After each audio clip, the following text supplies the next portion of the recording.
All you timeless children with your predictions and flashbacks, trying to get ahead. What makes you think I can see you? What makes you think I believe you? Dreams, psychopath.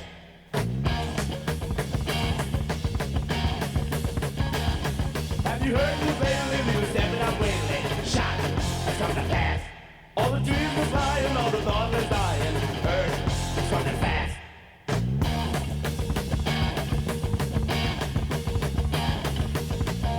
Where do we go from here? Where do we go from here? Where do we go from here?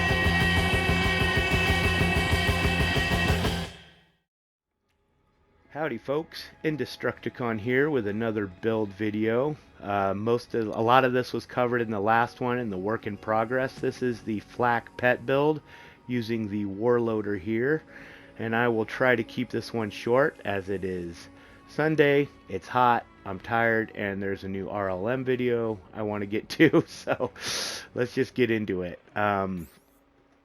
This is a very versatile build. You have lots of options here, so I'm going to go into the gear just real quick. I am currently running, the whole kind of crux and point of this build is the faulty star with your pet.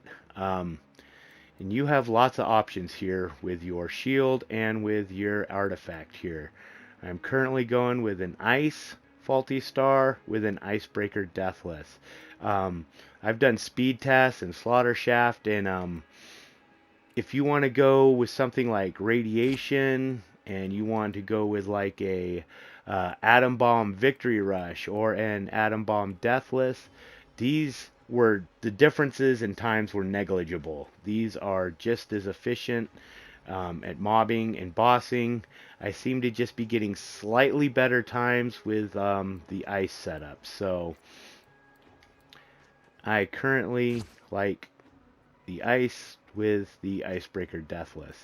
Now, for your weapons, of course, URAD's a really good one to roll on everything. I have that on a couple of the guns here and a lot in my library. But if you do want to go with a non-deathless artifact or life, then try to roll Gamma Burst as active. I'll gain 115% radiation damage. It's also very efficient, and with this build you will be doing decent damage with flak, but it's not entirely the point of it. You want to get lots of crits to sustain the build. Criticals are going to refill your ammo. They're going to refill your shields through fuzzy math, which we'll get into in a minute. It's going to heal your pet. It's your weapons here, while doing a decent amount of damage, is more support for the rest of the build. So that's about it. You definitely want the red fang here. This is kind of crucial to the build. This will draw everyone's attention to your pet. This will lead to survivability. And the more things that are shooting at your pet, that's going to proc more and more of these novas caused by the faulty star. So Red Fang is a must in this build. And for this specific one, faulty star. Other than that, the rest of your gear is kind of up to you to experiment with. I'm sure there's a wealth of artifacts that would work well with this too. This seemed to be my best setup. So that being said, again, we went over a lot of this, so let's just get right into the tree, and this is where I kind of ended up. Now, let's start with the purple tree here. You got 5 and gotta go fast. We have 5 points in success eminent. We have a point in combat veterinarian. Here's the important ones in this tree. We have throat ripper. This is a very important one. Everything your pet does has a chance to crit. This means the aura put off by Gamma Burst. This means all of his shots. This means his Nova radiation. His Novas from the faulty star. Grenades. Everything has a chance to crit. So that is pretty important for this build. This is the other super important part of this build, is take this. This is going to give your pet a copy of your shield, which is going to let him shoot off all those novas with faulty star. So, monkey do. This is the third most critical kind of point in this tree. This is when your pet scores a critical hit, Flak's next shot will deal bonus damage based on their weapon damage.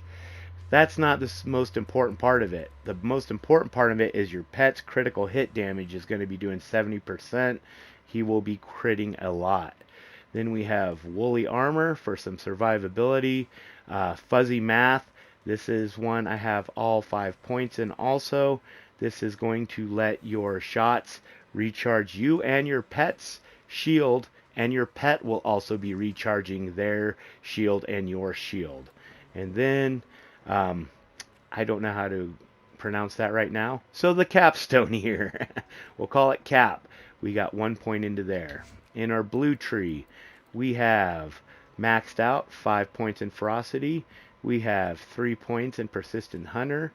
This will let your action skill go on a little longer and increase gun damage.